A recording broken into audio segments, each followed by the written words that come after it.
Hello and good afternoon, friends. Welcome to my YouTube channel and another update of the Obi-Wan Kenobi home diorama. Thank you guys for coming and checking it out. Today, friends, we're going to focus on the cave system. This is part 4 to my new series of videos for the diorama itself. So today we are going to focus on the mountain area and the perimeter. And what I got going on for the future. So sit back, relax, watch the video, enjoy, and we'll talk about it on the backside, guys.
right, guys.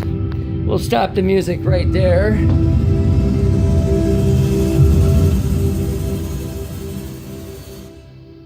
All right.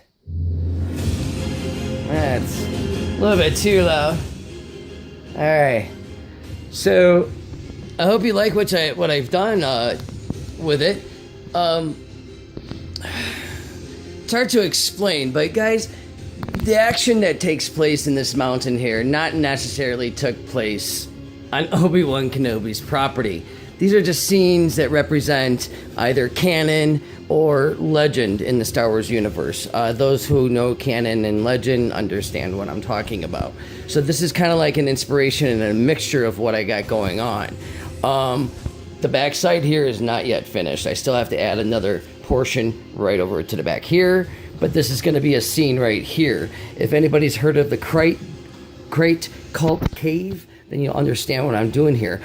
In 2010, there was a video game called Star Wars Galaxies, I believe it was called, and there was a scene featuring a Krayt Dragon skull hanging up in the cavern, and it was a prayer area where monks went to worship the Krayt Dragon. So I'm making that too, so that's going to be kind of cool, and all that will be removable, so that's awesome. So and then of course we have the going back here, got a Jawa hanging out here.